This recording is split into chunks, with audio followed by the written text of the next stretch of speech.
ਹੁਣ ਰੁਕ ਕਰੀਏ ਖਬਰਾਂ ਦਾ ਮਿੰਟੂ ਜੀ। ਸਭ ਤੋਂ ਪਹਿਲੀ ਖਬਰ ਤੇ ਜੇਕਰ ਆਈਏ ਤਾਂ ਯੁੱਧ ਨਸ਼ਿਆਂ ਵਿਰੁੱਧ ਸਰਕਾਰ ਨੇ ਪਹਿਲਾ ਗੇੜ ਕਹਿੰਦੇ ਸਫਲਤਾਪੂਰਵਕ ਕਰ ਲਿਆ ਪੂਰਾ। ਅਸੀਂ ਕਈ ਨਸ਼ੇ ਵੇਚਣ ਵਾਲੇ ਫੜ ਲਏ, ਬਹੁਤ ਸਾਰੀਆਂ ਜਗ੍ਹਾਵਾਂ ਨੂੰ ਢਾਹ ਦਿੱਤਾ ਗਿਆ ਜਿਹੜੀਆਂ ਕਿ ਗੈਰ ਕਾਨੂੰਨੀ ਤਰੀਕੇ ਦੇ ਨਾਲ ਨਸ਼ਾ ਵੇਚ ਕੇ ਬਣਾਈਆਂ ਗਈਆਂ ਸੀ। ਵੱਡੀਆਂ ਵੱਡੀਆਂ ਇਮਾਰਤਾਂ ਉਸਾਰ ਲਈਆਂ ਲੋਕਾਂ ਨੇ ਨਸ਼ਾ ਵੇਚ ਕੇ। ਸਰਕਾਰ ਇਹ ਕਹਿੰਦੀ ਹੈ, ਸ਼ਾਇਦ ਸਰਕਾਰ ਜੇ ਮੈਂ ਗਲਤ ਨਾ ਹੋਵਾਂ ਅੰਕੜਾ ਦਿੰਦੀ ਹੈ ਕਿ ਅਸੀਂ 83,000 ਤੋਂ ਜ਼ਿਆਦਾ ਨਸ਼ਾ ਤਸਕਰ ਫੜ ਲਏ ਨੇ, ਜਿਹਦੇ ਨਾਲ ਬਣਦਾ ਵੀ ਕਰੀਬ ਕਰੀਬ ਇੱਕ ਪਿੰਡ ਚੋਂ 5-5 6-6 ਨਸ਼ਾ ਤਸਕਰ ਫੜੇ ਹੋਣਗੇ। ਤੇ ਜੇ ਉਹ ਫੜੇ ਨੇ ਤਾਂ ਕਹਿੰਦੇ ਅਸੀਂ ਜੇਲ੍ਹਾਂ 'ਚ ਤਾੜੇ ਨੇ। ਇਹ ਤੁਸੀਂ ਬਾਕੀ ਦੱਸੋਗੇ ਵੀ ਭਾਈ ਜੇਲ੍ਹਾਂ ਦੀ ਕਪੈਸਿਟੀ ਪੰਜਾਬ ਦੀਆਂ ਦੀ ਇੰਨੀ ਕੁ ਹੈਗੀ ਹੈ ਵੀ ਇਹ ਹੁਣ ਇੰਨੇ ਕੁ ਸਮੇਂ 'ਚ ਜੇ 83,000 ਫੜ ਲਏ ਉਹ ਕਿੱਥੇ ਰੱਖੇ ਹੋਣਗੇ। ਤੇ ਹੁਣ ਇਸ ਦੀ ਗੱਲ ਆਪਾਂ ਤਾਂ ਕਰ ਰਹੇ ਹਾਂ ਕਿ ਭਾਈ ਸਰਕਾਰ ਹੋ ਗਈ ਦੂਜੇ ਗੇੜ 'ਚ ਸ਼ਾਮਲ। ਹੁਣ ਦੂਜਾ ਗੇੜ ਕਿਹੋ ਜਿਹਾ ਹੈ? ਕੀ ਪਹਿਲਾਂ ਵਾਲੀਆਂ ਕਾਰਵਾਈਆਂ ਕੰਟੀਨਿਊ ਰਹਿਣਗੀਆਂ ਜਾਂ ਫਿਰ ਇਹਦੇ ਵਿੱਚ ਕੁਝ ਨਵਾਂ ਹੈ? ਪਾਇਓ ਚਾਨਣਾ। ਦੇਖੋ, ਜਿਹੜਾ ਢਿੱਡਾ ਟੇ ਵਾਲਾ ਮਤਲਬ ਹੁੰਦਾ ਹੈ ਨਾ ਕੰਮ ਸਿਆਸਤ ਜੀ ਦੇ ਵਿੱਚ, ਕਿ ਇੰਨੇ ਹਜ਼ਾਰ FIR ਮੇਰੇ ਖਿਆਲ ਦੇ ਨਾਲ ਰਿਕਵਰੀ ਦੇ ਮਾਮਲੇ ਦੇ ਵਿੱਚ ਜਾਂ FIR ਦੇ ਮਾਮਲੇ ਦੇ ਵਿੱਚ ਅਸੀਂ ਵੱਧਦੇ ਤੁਰੇ ਜਾ ਰਹੇ ਹਾਂ। ਜੀ ਮੁਕਾਬਲਤਨ ਜੇ ਤੁਸੀਂ 22 ਤੋਂ ਲੱਗੋਗੇ ਇਹਨਾਂ ਦੇ ਹੀ ਸਾਲਾਂ ਦੇ ਦੌਰਾਨ, ਤਾਂ ਅਸੀਂ 1 ਸਾਲ ਦੇ ਵਿੱਚ ਦੇਖਿਆ ਕਿ FIR ਜਿਹੜੀਆਂ ਉਹਨੇ ਲਗਾਤਾਰ ਜੇ ਤੁਸੀਂ ਵੇਖੋ ਤਾਂ ਮੇਰੇ ਖਿਆਲ ਦੇ ਨਾਲ ਦੁੱਗਣੀਆਂ ਹੋ ਗਈਆਂ ਹੋਣਗੀਆਂ। ਮੇਰੇ ਕੋਲ ਐਗਜ਼ੈਕਟ ਡਾਟਾ ਨਹੀਂ ਹੈ, ਪਰ ਤੁਸੀਂ ਜੀ ਚੈੱਕ ਕਰ ਲੈਣਾ, ਮੇਰਾ ਅੰਦਾਜ਼ਾ ਨੇੜੇ ਤੇੜੇ ਹੋਵੇਗਾ। ਜੀ ਮੈਂ ਮੂੰਹ ਜ਼ਬਾਨੀ ਦੱਸ ਰਿਹਾ, ਆਪਣੀ ਜੀ ਕੈਲਕੂਲੇਸ਼ਨ ਸਪੈਕੂਲੇਸ਼ਨ ਉਹਦੇ ਆਧਾਰ ਤੇ। ਮੇਰੇ ਕੋਲ ਐਗਜ਼ੈਕਟ ਡਾਟਾ ਨਹੀਂ, ਕੋਈ ਵੀ ਵੈਰੀਫਾਈ ਕਰ ਸਕਦਾ। ਜੀ ਜਿਹੜੀ ਹੁਣ ਤੁਸੀਂ ਜੇਲ੍ਹਾਂ ਦੀ ਕਪੈਸਿਟੀ, ਇਹ ਵੀ ਅੰਦਾਜ਼ਨ ਦੱਸ ਦੇਣਾ ਕਿ ਸਾਡੀ ਵੱਧ ਤੋਂ ਵੱਧ ਹੋਏਗੀ 26-27 ਹਜ਼ਾਰ। ਬਿਲਕੁਲ 26,000 ਹੈ ਜੀ। 26,000 ਹੈ ਨਾ? ਜੀ ਹਾਂਜੀ। ਤਾਂ ਗੱਲ ਇਹ ਆ ਕਿ ਸਾਡਾ ਫਿਰ ਇਸ ਹਿਸਾਬ ਦੇ ਨਾਲ ਜੇਲ੍ਹਾਂ ਦਾ ਜਿਹੜਾ ਕਪੈਸਿਟੀ ਵਾਲਾ ਪੈਮਾਨਾ ਉਹ ਅਸੀਂ ਪਾਰ ਕਰ ਗਏ। ਸਾਡੀ ਮੌਜੂਦਾ ਜਿਹੜੀ ਕੈਦੀਆਂ ਦੀ ਗਿਣਤੀ ਹੋਏਗੀ, ਬੰਦੀਆਂ ਦੀ ਗਿਣਤੀ ਹੋਏਗੀ, ਉਹ 30+ ਹੋਏਗੀ। ਇਹ ਬਿਲਕੁਲ ਤੁਹਾਡੇ ਅੰਕੜਿਆਂ ਚੋਂ ਕੱਢ ਲੈ, 30 ਤੋਂ 32-33 ਦੇ ਦਰਮਿਆਨ। ਠੀਕ ਹੈ ਜੀ। ਜੀ ਹੁਣ ਜੇ ਆਪਾਂ ਇਸ ਆਧਾਰ ਤੇ ਵੇਖੀਏ ਤਾਂ 2014 ਦਾ ਇਲੈਕਸ਼ਨ ਮੈਂ ਤੁਹਾਨੂੰ ਪਿੱਛੇ ਲੈ ਚੱਲਦਾ, ਕਿਉਂਕਿ ਇਹਨਾਂ ਦੇ ਜਿਹੜੇ ਭੰਬਕੜੇ ਉਹਨਾਂ ਨੂੰ ਇਹਨਾਂ ਗੱਲਾਂ ਦਾ ਚੇਤਾ ਨਹੀਂ ਰਹਿੰਦਾ। ਜੀ ਸਾਡੀ ਤੇ ਰੂਹ ਤੇ ਲਿਖੀਆਂ ਹੋਈਆਂ ਨੇ ਸਾਰੀਆਂ ਅੰਕੜੇਬਾਜ਼ੀਆਂ। ਜੀ ਜਿਸ ਵੇਲੇ 2014 ਦਾ ਇਲੈਕਸ਼ਨ ਅਕਾਲੀ ਹਾਰ ਗਏ, ਲੋਕ ਸਭਾ ਦਾ ਇਲੈਕਸ਼ਨ, ਹੂੰ ਉਹਨਾਂ ਤੇ ਜੀ ਯਕਦਮ ਦਬਾਅ ਬਣ ਗਿਆ। ਅਮਿਤ ਸ਼ਾਹ ਨੇ ਜਿਹੜੀ ਅੰਮ੍ਰਿਤਸਰ ਦੀ ਰੈਲੀ ਰੱਖੀ ਸੀਗੀ ਤੇ ਬੜਾ ਕੁਝ ਹੋਇਆ, ਤੁਹਾਨੂੰ ਪਤਾ ਹੀ ਆ। ਜੀ ਫਿਰ ਇਹਨਾਂ ਨੇ ਮਤਲਬ ਕਿ ਧੜੱਲੇ ਦੇ ਨਾਲ FIR ਕੱਟੀਆਂ ਸੀ, ਜੀ ਜਿਹਦੇ ਵਿੱਚ ਇੱਕ ਵਿਸ਼ੇਸ਼ ਜ਼ਿਕਰ ਆਉਂਦਾ ਬੜੀ ਹਾਸੋਹੀਣੀ ਸਥਿਤੀ ਦਾ, ਕਿ ਬਹੁਤੀਆਂ FIR ਦੇ ਵਿੱਚ ਗ੍ਰਿਫਤਾਰੀਆਂ ਦਾ ਸਟਾਈਲ ਇੱਕੋ ਜਿਹਾ ਸੀ। ਕਿ ਆਇਆ ਜੀ ਜੀ, ਬਿਲਕੁਲ ਰਸਤੇ 'ਚ ਉਹਨੂੰ ਰੋਕਿਆ, ਉਹਦਾ ਸਾਈਕਲ ਸੀ ਉਹ ਸੁੱਟ ਕੇ ਸੱਜੇ ਪਾਸੇ ਨੂੰ ਭੱਜ ਗਿਆ। ਵੀ ਮਤਲਬ ਕਿ ਲੋਕ ਮਜ਼ਾਕ ਕਰਦੇ ਸਨ ਕਿ ਕੋਈ ਖੱਬੇ ਪਾਸੇ ਵੀ ਭੱਜਣਾ ਜਾਣਦਾ ਕਿ ਸਾਰੇ ਸੱਜੂ ਸੀ। ਇਸ ਤਰ੍ਹਾਂ ਦੀਆਂ ਜੀ ਗੱਲਾਂ ਚੱਲਦੀਆਂ। ਤਾਂ ਬਿਲਕੁਲ ਉਹਦੇ ਮੁਕਾਬਲੇ ਅੱਜ ਜੇ ਅਸੀਂ ਵੇਖੀਏ 14 ਤੋਂ 24 ਵੀ ਲੰਘ ਗਏ, ਜੇ ਜੀ FIR ਦੀ ਤਾਦਾਦ ਦਾ ਵਧਣਾ ਹੀ, ਇਹ ਹੁਣ ਜਿਹੜੀ ਆਡੀਅנס 2014 ਵਾਲੀ ਆ ਨਾ, ਉਹਨਾਂ ਦੇ ਕੰਨ ਖੜੇ ਹੋ ਜਾਣੇ ਜੋ ਮੈਂ ਗੱਲਾਂ ਕਰ ਰਿਹਾ। ਜੀ ਭੰਬਕੜਾਂ ਦੀ ਤੇ ਤੁਹਾਨੂੰ ਪਤਾ ਨਾ, ਯਾਦਾਸ਼ਤ ਦੀ ਉਮਰ ਥੋੜੀ ਹੁੰਦੀ ਆ, ਉਹਨਾਂ ਦੀ ਆਪਣੀ ਜੀ ਉਮਰ ਤਾਂ ਚਲੋ ਮੈਂ ਕਹਿੰਦਾ ਲੰਮੀ ਹੋਵੇ, ਜਿਹੜੇ ਸਿਆਸੀ ਜੀ ਭੰਬਕੜ ਨੇ। ਮੈਂ ਤਾਂ ਕਾਮਨਾ ਹੂੰ ਕਰਦਾ ਹਾਂ ਜੀ ਜੀ ਇਹ ਮੇਰੇ ਬਾਰੇ ਜੋ ਮਰਜ਼ੀ ਬਕਵਾਸ ਕਰੀ ਜਾਣ। ਤਾਂ ਗੱਲ ਇਹ ਆ ਕਿ ਇਹਨਾਂ ਦੀ ਜਿਹੜੀ ਯਾਦਾਸ਼ਤ ਦੀ ਹੁੰਦੀ ਹੈ ਨਾ, ਸਿਆਸੀ ਤੌਰ ਤੇ ਬੜੀ ਕਮਜ਼ੋਰ ਮੈਮਰੀ ਹੁੰਦੀ ਆ। ਆਪਣੀ ਆਡੀਅנס ਚੋਂ ਬਹੁਤ ਸਾਰੇ ਬੰਦਿਆਂ ਨੂੰ ਪਤਾ ਹੋਏਗਾ ਕਿ ਉਸ ਵੇਲੇ ਸੁਖਬੀਰ ਸਿੰਘ ਬਾਦਲ ਹੋਰਾਂ ਨੇ, ਕਿਉਂਕਿ ਹੋਮ ਮਿਨਿਸਟਰੀ ਇਹਨਾਂ ਦੇ ਕੋਲ ਸੀ, ਕਿੰਨੀਆਂ FIR ਕਟਵਾਈਆਂ ਸਨ। ਔਰ ਸ਼ਾਇਦ ਉਦੋਂ ਰਾਜਪਾਲ ਸਿੰਘ ਹਾਕੀ ਕਪਤਾਨ ਹੋਇਆ ਕਰਦੇ ਸੀਗੇ, ਜੇ ਮੈਂ ਗਲਤ ਨਹੀਂ ਤਾਂ। ਉਹ ਕਿਉਂਕਿ ਜੀ ਪੁਲਿਸ ਮਹਿਕਮੇ ਦੇ ਵਿੱਚ ਸਨ। ਉਹ ਹੁਣ ਵੀ ਜੇ ਤੁਸੀਂ ਦੇਖੋਗੇ, ਚੈੱਕ ਕਰ ਲੈਣਾ, ਉਹ ਸ਼ਾਇਦ SP ਨੇ। ਜੀ ਤਾਂ ਰਾਜਪਾਲ ਸਿੰਘ ਵਰਗਿਆਂ ਤੋਂ ਜਾਂ ਹੋਰ ਜਿਹੜੇ ਇਸ ਤਰ੍ਹਾਂ ਦੇ ਸਟਾਰ ਬੰਦੇ ਸੀ, ਉਹਨਾਂ ਤੋਂ ਰਿਕਾਰਡਡ ਵੀਡੀਓ ਪਵਾਈਆਂ ਗਈਆਂ ਕਿ ਹਾੜਾ ਜੀ ਹਾੜਾ ਪੰਜਾਬ ਨੂੰ ਬਦਨਾਮ ਨਾ ਕਰੋ। ਹੂੰ ਠੀਕ ਹੈ ਜੀ।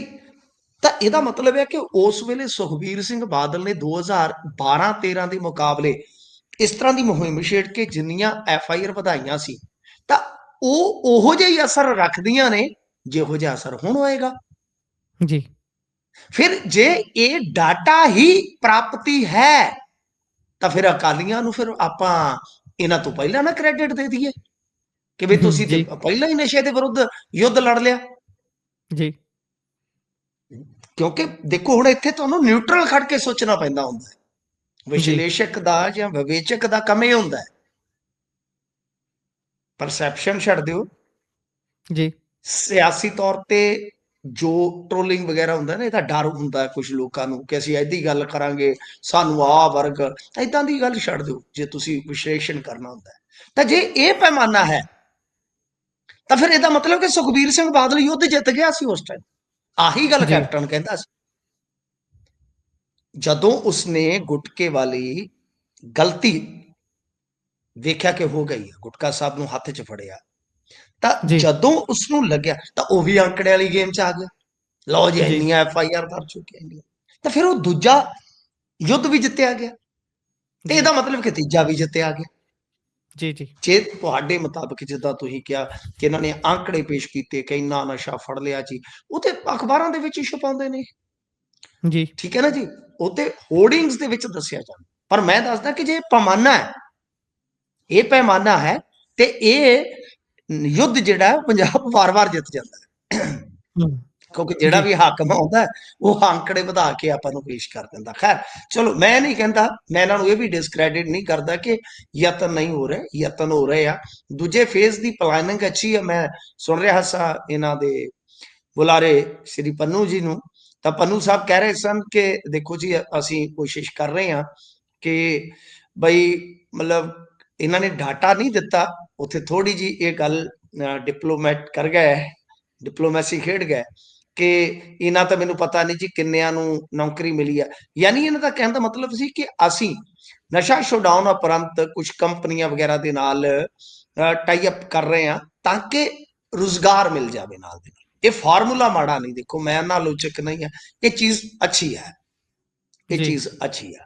ਤਾਂ ਖੈਰ ਗੱਲ ਇਹ ਆ ਕਿ ਇਹਨਾਂ ਨੇ ਦੂਜੇ ਗੇੜ ਦਾ ਜਿਹੜਾ ਇਹ ਲਾਂਚ ਕੀਤਾ ਹੈ ਯੁੱਧ ਨਸ਼ਾ ਵਿਰੁੱਧ, ਇਹਦੇ ਵਿੱਚ ਇਹਨਾਂ ਨੇ ਵੀ ਕਿਹਾ ਕਿ ਇੱਕ ਐਪ ਜਿਹੜੀ ਆ ਉਹ ਦਿੱਤੀ ਜਾਵੇਗੀ ਕਿ ਇਹਨਾਂ ਨੂੰ ਪਿੰਡਾਂ ਦੇ ਪਹਿਰੇਦਾਰ, ਜੀ, ਪਹਿਲਾਂ ਇਹਨਾਂ ਨੇ ਸ਼ਬਦ ਇਸਤੇਮਾਲ ਕੀਤਾ ਸੀ ਸੂਰਮੇ, ਤੁਹਾਨੂੰ ਸ਼ਾਇਦ ਜੀ, ਯਾਦ ਹੋਏਗਾ, ਜੀ, ਤਾਂ ਉਹਦਾ ਬਹੁਤ ਜ਼ਿਆਦਾ ਵਿਰੋਧ ਹੋਇਆ ਸੀਗਾ, ਜੀ, ਵਿਰੋਧ ਹੋਇਆ ਸੀ। ਹੁਣ ਇਹਨਾਂ ਨੇ ਕਿਹਾ ਕਿ ਪਿੰਡਾਂ ਦੇ ਪਹਿਰੇਦਾਰ ਅਸੀਂ ਬਣਾਵਾਂਗੇ, ਲੱਖ ਸਵਾ ਲੱਖ ਸਾਡੇ ਕੋਲ ਰਜਿਸਟਰਡ ਹੋ ਚੁੱਕੇ ਨੇ, ਅਸੀਂ ਇਹਨਾਂ ਨੂੰ ਐਪਸ ਦੇਵਾਂਗੇ ਤੇ ਐਪਸ ਦੇ ਵਿੱਚ ਉਹ ਜਾਣਕਾਰੀ ਵੇਚਣ ਵਾਲੇ ਦੀ ਇਤਿਆਦਿਕ, ਪਰ ਉਹ ਅੱਗੇ ਜਾਣਕਾਰੀ ਨਹੀਂ ਜਾਏਗੀ, ਜੀ, ਜੋ ਵੀ ਆਏਗੀ ਜਾਣਕਾਰੀ ਮਤਲਬ, ਤੇ ਉਹਦਾ ਕੀ ਹੈ ਕਿ ਜਿਹੜਾ ਵੀ ਆਫੀਸਰ ਜ਼ਿੰਮੇਵਾਰ ਹੋਏਗਾ ਉਹਦੇ ਤੋਂ ਫੀਡਬੈਕ ਲਈ ਜਾਏਗੀ ਕਿ ਭਾਈ ਉਹਨੇ ਉਹਦੇ ਤੇ ਕੀ ਕਾਰਵਾਈ ਕੀਤੀ ਆ। ਮੈਨੂੰ ਇਹ ਠੀਕ ਲੱਗਿਆ, ਮੈਂ ਐਵੇਂ ਕਹਾਂ ਇਦਾਂ ਦੇ ਯਤਨ ਠੀਕ ਆ, ਜੇ ਉਹ ਪਾਇਲਟ ਪ੍ਰੋਜੈਕਟ ਤੋਂ ਅੱਗੇ ਲੰਘ ਕੇ ਬਹੁਤ ਵਧੀਆ ਢੰਗ ਦੇ ਨਾਲ ਤੋਰ ਦਿੱਤੇ ਜਾਂਦੇ ਆ, ਉਸਨੂੰ ਇੱਕ ਲਹਿਰ ਦੇ ਵਿੱਚ ਬਦਲ ਦਿੱਤਾ ਜਾਂਦਾ ਹੈ, ਤਾਂ ਇਹ ਤੇ ਆਪ ਵੀ ਮੰਨੇ ਨੇ ਅੱਜ ਕਿ ਨਸ਼ਾ ਕਹਿਰ ਦੇ ਨਾਲ ਨਹੀਂ, ਨਸ਼ਾ ਜਿਹੜਾ ਉਹ ਲਹਿਰ ਦੇ ਨਾਲ ਖਤਮ ਹੁੰਦਾ ਹੈ। ਮਾਨ ਸਾਹਿਬ ਬੋਲੇ ਸਨ ਇਸ ਤੋਂ ਪਹਿਲਾਂ, ਜੀ, ਕੇਜਰੀਵਾਲ ਸਾਹਿਬ ਨੇ ਵੀ, ਕਿਉਂਕਿ ਕੇਜਰੀਵਾਲ ਸਾਹਿਬ ਤੇ ਆਉਂਦੇ ਹੀ ਆਉਂਦੇ ਆ ਨਾ, ਤੁਹਾਨੂੰ ਪਤਾ ਜਦੋਂ ਵੀ ਕੋਈ ਲਾਂਚ ਕਰਨੀ ਹੁੰਦੀ ਹੈ ਚੀਜ਼, ਇਹ ਬਿਲਕੁਲ, ਤੇ ਮੰਨ ਲਓ ਇਹਨਾਂ ਦੇ ਵਿੱਚੋਂ ਕਿਸੇ ਮੰਨ ਲਓ ਕਲਾਕਾਰ ਬਹੁਤ ਨੇ ਇਹਨਾਂ ਦੇ ਵਿੱਚ, ਜੇ ਕਿਸੇ ਨੇ ਕੈਸਟ ਵੀ ਲਾਂਚ ਕਰਨੀ ਹੋਈ, ਕੋਈ ਗੀਤ ਵੀ ਕੱਢਣਾ ਹੋਇਆ YouTube ਤੇ ਉਹ ਵੀ ਸ਼ਾਇਦ ਜੀ, ਉਹਨਾਂ ਦੇ ਹੱਥੋਂ ਹੀ ਲਾਂਚ ਕੀਤਾ ਜਾਏਗਾ YouTube ਤੇ ਵੀ। ਤਾਂ ਇਹਨਾਂ ਨੇ ਕਿਹਾ ਕਿ ਸਾਫ਼ ਨੀਅਤ ਨਾਲ ਪ੍ਰੋਜੈਕਟ ਸ਼ੁਰੂ ਕੀਤਾ ਗਿਆ, ਕਿਸੇ ਵੀ ਰਾਜ ਦੇ ਵਿੱਚ ਇਸ ਤਰ੍ਹਾਂ ਨਹੀਂ ਹੋਇਆ। ਸਾਡੇ ਤੋਂ ਜੋ ਪਹਿਲਾਂ ਕਾਲੀ ਸਰਕਾਰ ਰਹੀ ਆ, ਉਸ ਸਮੇਂ ਨਸ਼ਾ ਘਰ ਘਰ ਪਹੁੰਚਿਆ, ਲੋਕ ਪ੍ਰਸ਼ਾਸਨ ਤੇ ਪੁਲਿਸ ਪਹਿਲਾਂ ਡਰਦੇ ਸੀ, ਤਸਕਰਾਂ ਦੇ ਘਰਾਂ ਤੇ ਬੁਲਡੋਜ਼ਰ ਚਲਾ ਦਿੱਤਾ। ਇਹ ਬੁਲਡੋਜ਼ਰ ਫਾਰਮੂਲਾ ਹੈ। ਪੰਜਾਬ ਸਰਕਾਰ ਨੇ ਆਪਣੇ ਐਂਟੀ ਡਰੋਨ ਸਿਸਟਮ ਖਰੀਦੇ ਆ, ਨਸ਼ਾ ਮੁਕਤੀ ਕੇਂਦਰਾਂ ਦੀ ਹਾਲਤ ਸੁਧਰੀ ਆ, 28,000 NDPS ਦੇ ਕੇਸ ਦਰਜ ਹੋਇਆ। ਲਓ ਜੀ, ਉਹਨਾਂ ਨੇ ਅੰਕੜਾ ਵੀ ਰੱਖ ਦਿੱਤਾ ਹੈ, ਠੀਕ ਹੈ। ਹੁਣ ਜੀ, ਮੈਂ ਇਹਦੇ ਤੇ ਨਹੀਂ ਜਾਵਾਂਗਾ, ਅੰਕੜਿਆਂ ਤੇ ਮੈਂ ਤੁਹਾਨੂੰ ਬਖੂਬੀ ਗੱਲ ਦੱਸ ਚੁੱਕਾ। ਅੱਛਾ, ਹੁਣ ਆ ਜਾਓ ਮਾਨ ਸਾਹਿਬ ਦੀਆਂ ਅਹਿਮ ਗੱਲਾਂ ਤੇ। ਉਹ ਕਹਿੰਦੇ ਜੀ, ਕਿ ਪੰਜਾਬੀਆਂ ਦੇ ਸਾਹਮਣੇ ਹਰ ਮੁਸੀਬਤ ਬਾਉਣੀ ਹੋ ਜਾਂਦੀ ਆ ਤੇ ਜੋ ਆਉਂਦਾ ਹੈ ਤੇ ਉਹ ਸਾਨੂੰ ਗਾਲਾਂ ਕੱਢਣ ਲੱਗ ਜਾਂਦਾ, ਯਾਨੀ ਬਦਨਾਮ ਕਰਨ ਲੱਗ ਜਾਂਦਾ ਹੈ ਪੰਜਾਬ ਨੂੰ, ਪੰਜਾਬ ਨੂੰ ਜੀ, ਬਦਨਾਮ ਕਰਦੇ ਆ ਨਸ਼ਾ ਸਾਰੀਆਂ ਜਗ੍ਹਾ ਤੇ। ਸਰ ਇੱਕ ਗੱਲ ਯਾਦ ਕਰਾਵਾਂ ਮਾਨ ਸਾਹਿਬ, ਇਸ ਜੀ, ਕਾਰਜ ਦੇ ਵਿੱਚ ਤੁਹਾਡੀਆਂ ਸੇਵਾਵਾਂ ਉੱਤਮ ਗਿਣੀਆਂ ਜਾਣਗੀਆਂ ਇਤਿਹਾਸ 'ਚ, ਜੀ, ਉੱਤਮ ਗਿਣੀਆਂ ਬਿਲਕੁਲ, ਜਾਣਗੀਆਂ। ਜੋ ਤੁਸੀਂ ਗੁੱਡਾ ਬੰਨਿਆ ਨਾ, ਜੋ ਹੂੰ, ਤੁਸੀਂ ਗੁੱਡਾ ਬੰਨਿਆ, ਉਹ ਤੇ ਇਸ ਮਾਮਲੇ ਦੇ ਵਿੱਚ ਉੱਤਮ ਸੇਵਾਵਾਂ ਮੰਨੀਆਂ ਜਾਣਗੀਆਂ ਜੋ ਤੁਸੀਂ ਇਹ ਕਹਿ ਰਹੇ ਹੋ। ਇਹਦਾ ਮਤਲਬ ਹੈ ਕਿ ਜੀ, ਸੱਚ ਵੇਖ ਲਓ, ਇੱਕ ਨਾ ਇੱਕ ਦਿਨ ਜ਼ੁਬਾਨ ਤੇ ਆਉਂਦਾ। ਕਹਿੰਦੇ ਹਿਮਾਚਲ ਤੋਂ ਆਉਣ ਵਾਲੇ ਪਾਣੀ ਦੇ ਕਾਰਨ ਹੜ੍ਹ ਵਧੇ ਆ, ਇਦਾਂ ਦੀਆਂ ਗੱਲਾਂ ਵੀ ਇਹਨਾਂ ਨੇ ਕਹੀਆਂ। ਇੱਕ ਚੀਜ਼ ਇਹਨਾਂ ਨੇ ਹੋਰ ਕਹੀ ਅੱਜ, ਮੈਨੂੰ ਜੀ, ਬਹੁਤ ਅੱਛਾ ਲੱਗਿਆ ਤੇ ਮੈਂ ਮਾਨ ਸਾਹਿਬ ਦੀ ਉਸ ਗੱਲੋਂ ਸਰਾਹਨਾ ਵੀ ਕਰਦਾ। ਉਹ ਕਹਿੰਦੇ ਕਿ ਇਹ ਮਤਲਬ ਕਿ ਮਰੀਜ਼ ਹੁੰਦੇ ਆ ਨਸ਼ੇੜੀ, ਜੀ, ਇਹਨਾਂ ਨਾਲ ਨਫ਼ਰਤ ਕਰਨ ਦੀ ਲੋੜ ਨਹੀਂ। ਤੇ ਇਹਨਾਂ ਨੇ ਜੋ ਮੇਰੇ ਨਾਲ ਕੀਤਾ ਸੀਗਾ, ਕੀ ਕਦੇ ਉਹਦੇ ਤੇ ਰੈਗਰੈਟ ਫੀਲ ਕਰਨਗੇ? ਜੀ, ਜੋ ਇਹਨਾਂ ਨੇ ਨਿੱਜੀ ਹਮਲਾ ਕੀਤਾ ਸੀਗਾ ਮੇਰੇ ਤੇ, ਇਹਦਾ ਮਤਲਬ ਜੀ, ਕੱਲੇ ਮੇਰੇ ਮੈਂ ਹੀ ਅੱਖ 'ਚ ਰੜਕਦਾ? ਹੂੰ, ਮੈਨੂੰ ਇਹ ਇੱਥੋਂ ਦਾ ਨਹੀਂ ਸਮਝਦੇ ਬਸ਼ਿੰਦਾ। ਤਾਂ ਜੱਗ ਜੀ, ਜਾਹਿਰ ਹੈ ਕਿ ਇੱਕ ਸੀਐਮ ਇੱਕ ਪਾਸੇ ਦੀ ਐਨਕ ਨਾਲ ਕੁਝ ਹੋਰ ਦੇਖਦਾ, ਇੱਕ ਪਾਸੇ ਦੀ ਐਨਕ ਨਾਲ ਕੁਝ ਹੋਰ ਦੇਖਦਾ। ਤਾਂ ਜੀ, ਮਤਲਬ ਵਧੀਆ ਗੱਲ ਹੈ, ਮੈਂ ਇਹਨਾਂ ਦਾ ਇਸਤਕਬਾਲ ਕਰਦਾ। ਇਦਾਂ ਦੀਆਂ ਗੱਲਾਂ ਕਰਦੇ ਨੇ, ਅੱਛੀ ਗੱਲ ਆ, ਸੱਚ ਲਿਆ ਰਹੇ ਨੇ। ਪਰ ਇਹਨਾਂ ਦੇ ਸੱਚ ਦੇ ਵਿੱਚ ਹਮੇਸ਼ਾ ਜਾਂ ਤੇ ਕਾਣ ਹੁੰਦੀ ਆ, ਜਾਂ ਝੋਲ ਹੁੰਦੀ ਆ, ਜਾਂ ਉਹਦੇ 'ਚ ਕਿਤੇ ਨਾ ਕਿਤੇ ਥੋੜੀ ਜਿਹੀ ਸਿਲੈਕਟਿਵ ਅਪਰੋਚ ਹੁੰਦੀ ਆ। ਇਹ ਪ੍ਰੋਬਲਮ ਆ।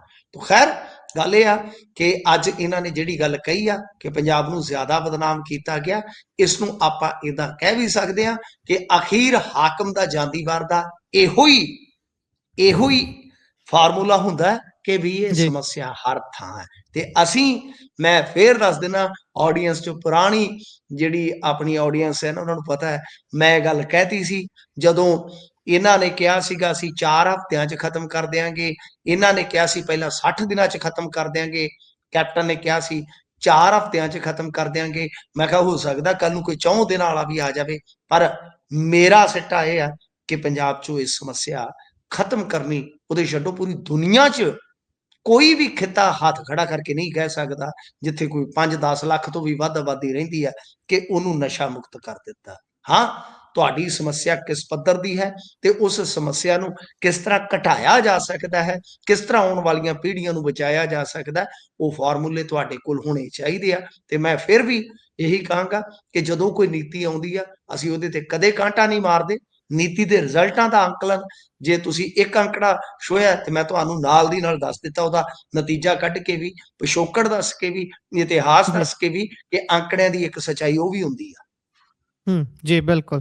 ਇਸ ਤੋਂ ਅੱਗੇ ਜੇਕਰ ਹੁਣ ਆਪਾਂ ਵਧੀਏ ਤਾਂ ਉਧਰ ਸੀਏ ਜਿਹੜਾ ਕੋਹਲੀ ਹੈ, ਉਸ ਦੀ ਬੀਤੇ ਦਿਨੀ ਗ੍ਰਿਫਤਾਰੀ ਹੋਈ ਸੀ ਤੇ ਹੁਣ ਉਸ ਦੇ ਰਿਮਾਂਡ ਦੇ ਵਿੱਚ ਵਾਧਾ ਹੋਇਆ ਹੈ।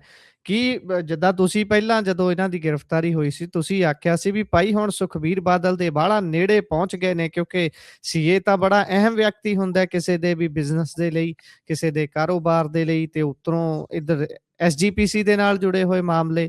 ਤੇ ਹੁਣ ਇਹ 5 ਦਿਨ ਦਾ ਰਿਮਾਂਡ ਵਧਿਆ ਹੈ, ਇਸ ਨੂੰ ਕਿਵੇਂ ਲਿਆ ਜਾਵੇ? ਇਹ ਵਧਿਆ ਹੋਇਆ ਰਿਮਾਂਡ ਕਿਹਦੀਆਂ ਚਿੰਤਾਵਾਂ ਵਧਾਊਗਾ? ਮੈਂ ਜਿਸ ਆਧਾਰ ਤੇ ਕਿਹਾ ਸੀ, ਮੈਂ ਤੁਹਾਨੂੰ ਉਹ ਵੀ ਦੱਸਣ ਦੀ ਉਚੇਚ ਕਰਦਾ। ਜੀ, ਦਰਅਸਲ ਕੀ ਹੈ ਕਿ ਤੁਹਾਨੂੰ ਯਾਦ ਹੋਣਾ, ਬਿਕਰਮ ਮਜੀਠੀਆ ਦੀ ਗ੍ਰਿਫਤਾਰੀ ਤੋਂ ਬਾਅਦ ਇੱਕ ਕਾਰੋਬਾਰੀ ਦੀ ਗ੍ਰਿਫਤਾਰੀ ਹੋਈ ਸੀ।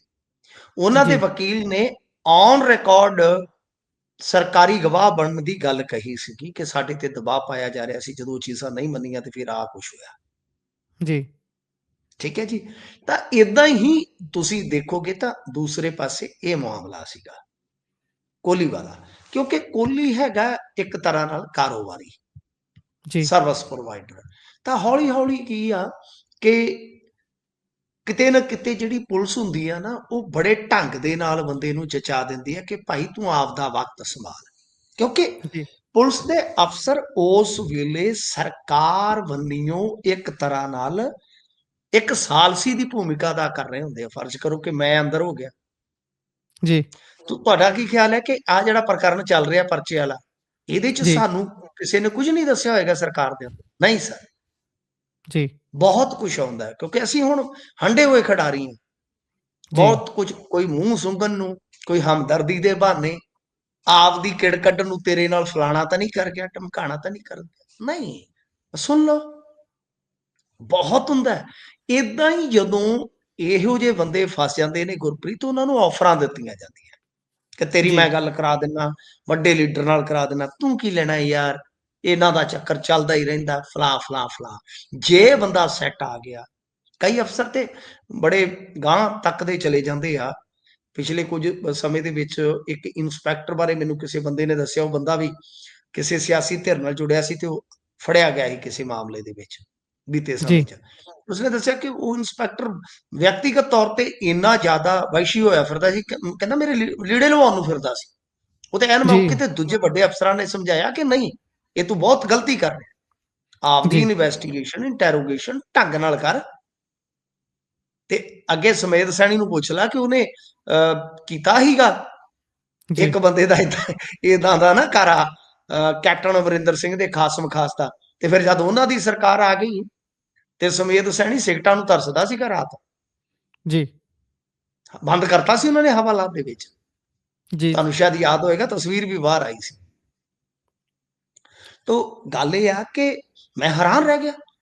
ਕਿਉਂ? ਕਿਉਂਕਿ ਉਸ ਅਫਸਰ ਦੀ ਕਿਤੇ ਨਾ ਕਿਤੇ ਚਾਹਨਾ ਹੋਏਗੀ ਨਾ ਕਿ ਗੁੱਡ ਬੁੱਕ ਚ ਆ ਜਾਵਾਂ। ਜੀ, ਸਮਝਦੇ ਹੋ ਨਾ? ਤੋ ਇਸ ਕਰਕੇ ਇਸ ਚੀਜ਼ ਦਾ ਆਧਾਰ ਜਿਹੜਾ ਸੀਗਾ ਉਹ ਮੇਰੇ ਪਾਸ ਇਹੋ ਸੀਗਾ ਕਿ ਹੋ ਸਕਦਾ, ਤੇ ਵਿੱਚੋਂ ਵੀ ਕੁਝ ਕਨਸੋਹਾਂ ਮਿਲ ਰਹੀਆਂ ਸੀਗੀਆਂ ਕਿ ਕੋਹਲੀ ਨੂੰ ਆਫਰ ਕੀਤੀ ਜਾ ਸਕਦੀ ਆ, ਤੇ ਹੋ ਸਕਦਾ ਉਹ ਇਸ ਆਫਰ ਨੂੰ ਪ੍ਰਵਾਨ ਵੀ ਕਰ ਲਵੇ। ਬਹਰਹਾਲ ਅਦਾਲਤ ਦੇ ਵਿੱਚ ਪੇਸ਼ ਕਰ ਦਿੱਤਾ ਗਿਆ, 5 ਦਿਨ ਦਾ ਪੁਲਿਸ ਰਿਮਾਂਡ ਮਿਲ ਗਿਆ। ਸਤਿੰਦਰ ਕੋਹਲੀ ਤੋਂ ਬਹੁਤ ਠੋਕਵੀਂ ਪੁੱਛਗਿੱਛ ਹੋ ਰਹੀ ਹੈ, ਤੇ ਗੱਲ ਅਸਲ ਦੇ ਵਿੱਚ ਕੀ ਆ ਕਿ ਇਹਦੇ ਕੋਲ ਜ਼ਿੰਮੇਵਾਰੀ ਸੀ ਆਡਿਟਿੰਗ ਦੀ। ਜੀ, ਆਡਿਟਿੰਗ ਦਾ ਕੀ ਹੈ ਕਿ ਆਡੀਟਰ ਤੇ ਕਹਿ ਸਕਦਾ ਕਿ ਮੈਂ ਤੇ ਆਡਿਟ ਕਰਦਾ ਭਾਈ।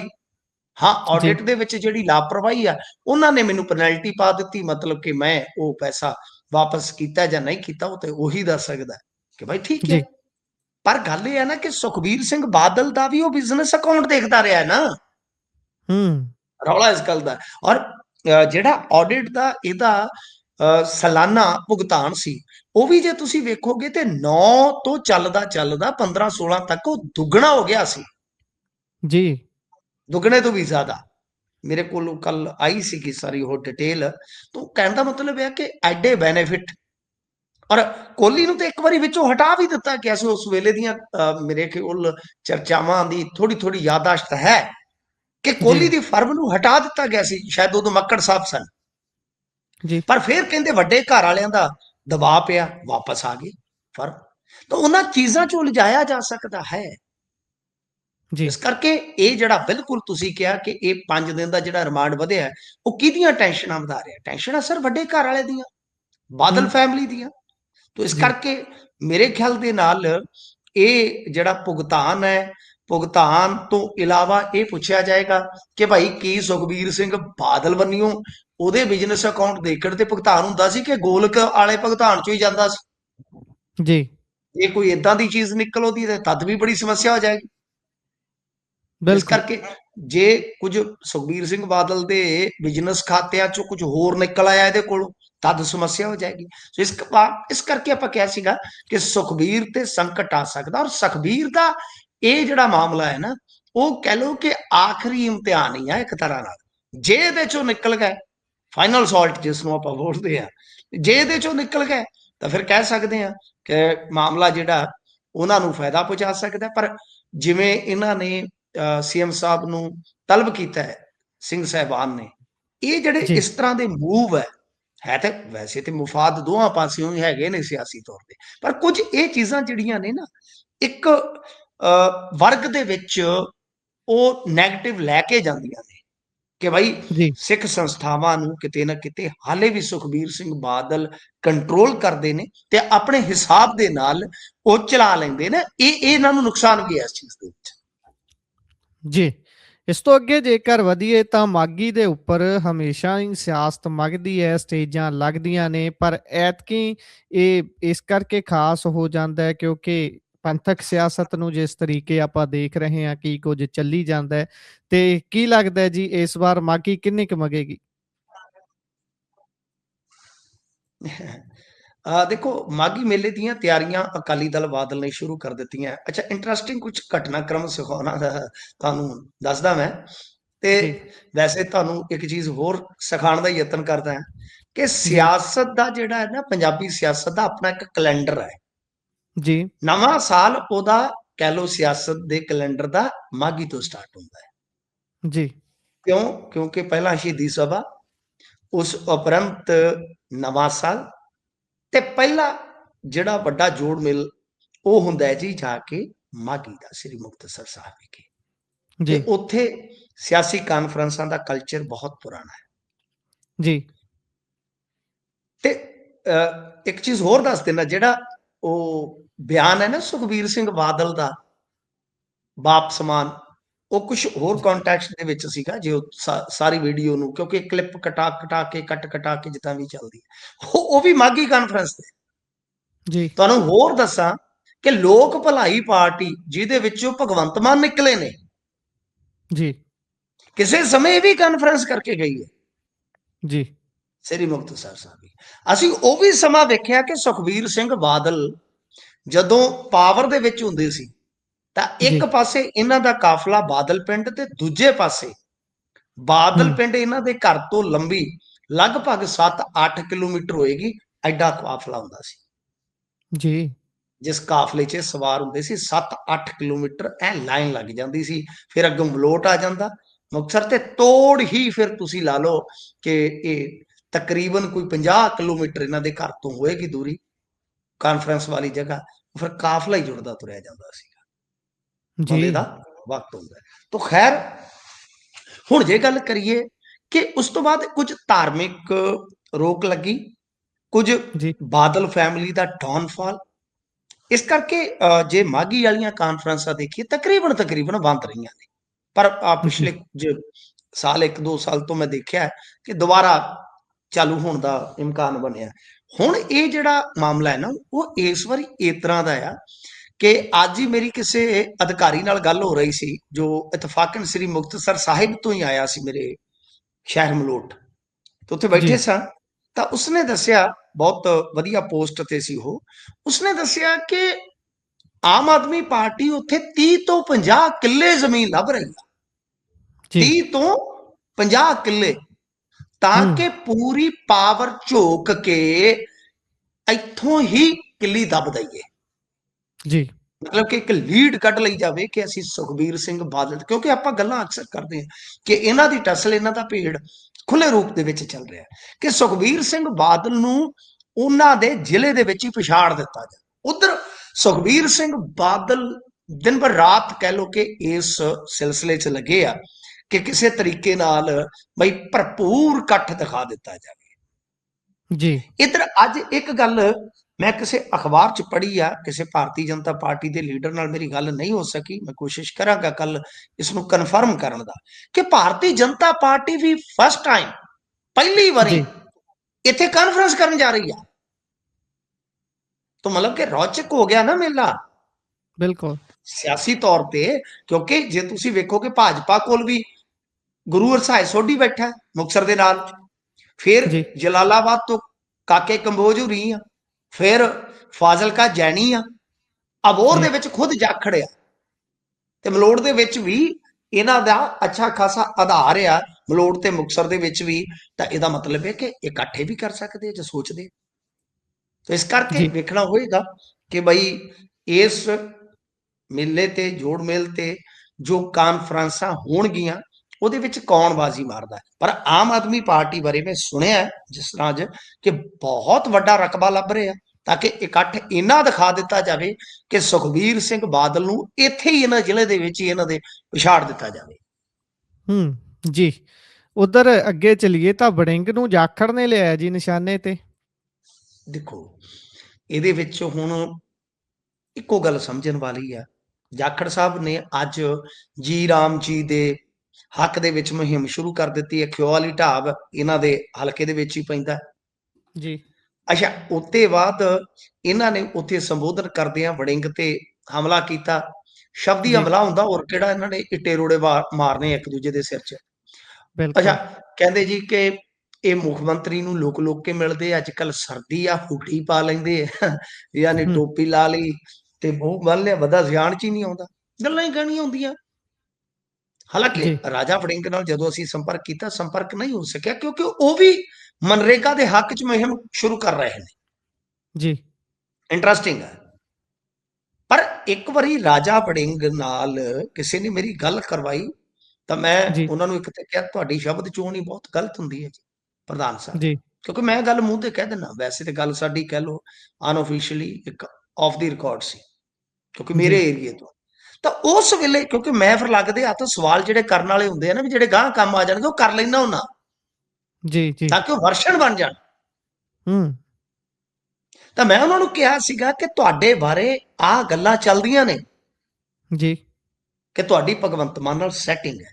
ਤਾਂ ਉਹਨਾਂ ਨੇ ਕਿਹਾ ਕਿ ਮਿੰਟੂ ਇੱਕ ਗੱਲ ਮੈਨੂੰ ਦੱਸੋ ਕਿ ਵੀਰੇ ਜੇ ਮੇਰੀ ਸੈਟਿੰਗ ਆ ਤਾਂ ਫਿਰ ਇਹ ਮੇਰੇ ਮਗਰ ਕਿਉਂ ਪਏ ਹੋਏ ਆ, ਮੇਰੇ ਤੇ ਪਰਚਾ ਦਰਜ ਹੋ ਜਾਂਦਾ। ਗੜੀ ਸਾਹਿਬ ਇੰਨਾ ਜ਼ਿਆਦਾ ਉਸ ਵੇਲੇ ਸਾਰੇ ਪ੍ਰਕਰਨ ਚੱਲ ਹਟੇ ਸਨ, ਅੱਗੇ ਗੱਲ ਚੱਲ ਰਹੀ ਸੀ। ਤਾਂ ਇਹਨਾਂ ਨੇ ਕਿਹਾ ਕਿ ਯਾਰ ਜੇ ਮੰਨ ਲਓ ਮੇਰੀ ਸੈਟਿੰਗ ਹੋਵੇ ਤਾਂ ਫਿਰ ਮੈਨੂੰ ਇੰਨਾ ਖੱਜਲ ਕੀਤਾ ਜਾਵੇ ਕਿ ਮੈਨੂੰ ਕੋਰਟ ਕਚਹਿਰੀਆਂ ਤੱਕ ਜਾਣਾ ਪਵੇ।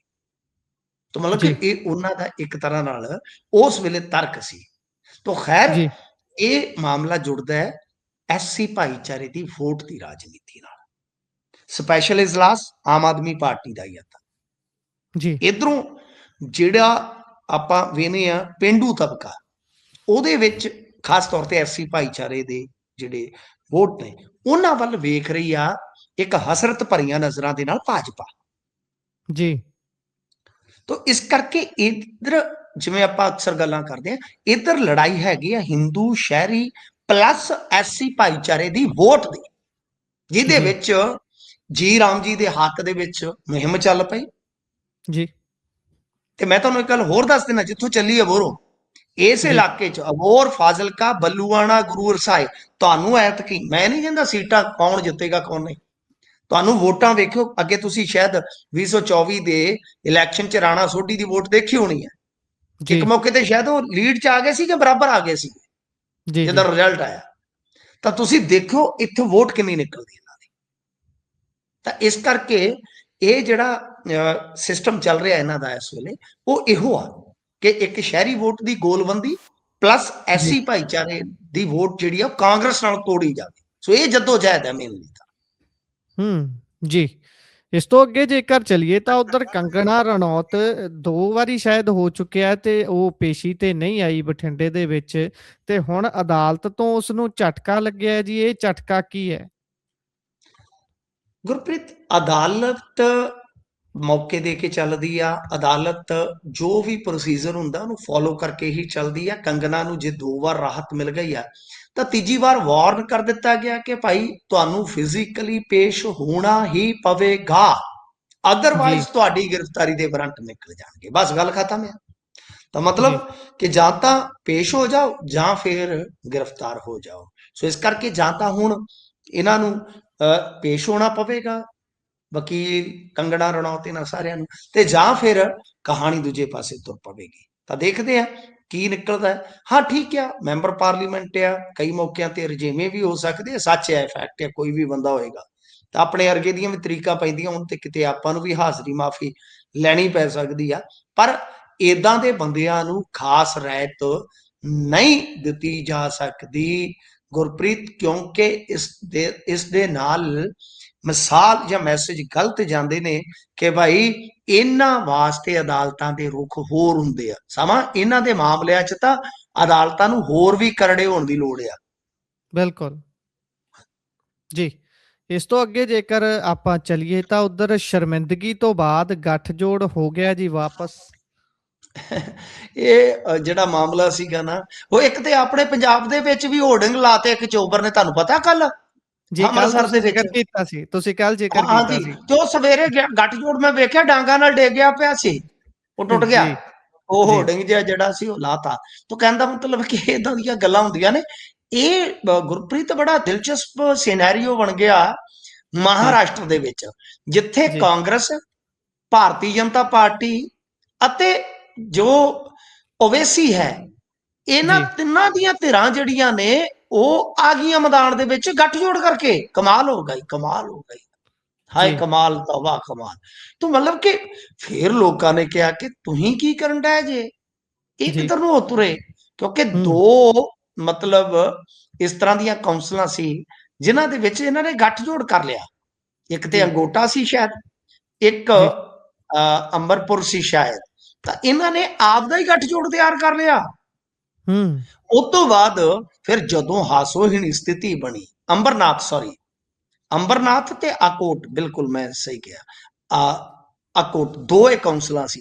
ਤੇ ਉਸ ਤੋਂ ਬਾਅਦ ਜਿਵੇਂ ਹੀ ਇਹਨਾਂ ਨੇ ਆਪਣਾ ਆਪਣਾ ਮਤਲਬ ਕਿ ਸੱਤਾ ਦੇ ਵਿੱਚ ਬੰਦਾ ਪਹੁੰਚਾਉਣ ਵਾਸਤੇ ਗੱਠਜੋੜ ਕੀਤਾ, ਤੇ ਫਿਰ ਸ਼ਰਮਿੰਦਗੀ ਹੋਈ, ਲੋਕਾਂ ਨੇ ਲਾਹਨਤਾਂ ਪਾਉਣੀਆਂ ਸ਼ੁਰੂ ਕਰ ਦਿੱਤੀਆਂ ਦੋਨਾਂ ਹੀ ਜਿਹੜੇ ਕੌਮੀ ਦਲ ਆ ਇਹਨਾਂ ਨੂੰ। ਤਾਂ ਫਿਰ ਜੀ ਇਹਦੇ ਵਿੱਚ ਕੀ ਹੋਇਆ ਕਿ ਗੱਠਜੋੜ 'ਚ ਸ਼ਾਮਲ ਹੋਣ ਵਾਲੇ 12 ਮੈਂਬਰਾਂ ਨੂੰ ਕਾਂਗਰਸ ਨੇ ਸਸਪੈਂਡ ਕਰ ਦਿੱਤਾ, ਤੇ ਉਧਰੋਂ ਫੜਨਵੀਸ ਨੇ ਦਵਾ ਦਵ ਤਲਖੀ ਦੇ ਵਿੱਚ ਕਿਹਾ ਕਿ ਤੋੜੋ ਇਸ ਗੱਠਜੋੜ ਨੂੰ। ਪਰ ਇਹ ਕਾਫੀ ਕਹਿ ਲੋ ਕਿ ਸ਼ਰਮਿੰਦਗੀ ਦਾ ਸਬਬ ਬਣ ਗਿਆ ਦੋਨੇ ਕੌਮੀ ਪਾਰਟੀਆਂ ਵਾਸਤੇ, ਕਿਉਂਕਿ ਜੀ ਉੱਥੇ ਜਿਵੇਂ ਆਪਣੇ ਇੱਥੇ ਕੌਂਸਲ ਤੇ ਨਿਗਮ ਦੇ ਇਲੈਕਸ਼ਨ ਹੁੰਦੇ ਨੇ, ਸਥਾਨਕ ਸਰਕਾਰਾਂ ਦੇ ਉੱਥੇ ਇਲੈਕਸ਼ਨ ਹੋ ਕੇ ਹਟੇ ਨੇ ਗੁਰਪ੍ਰੀਤ। ਜੀ।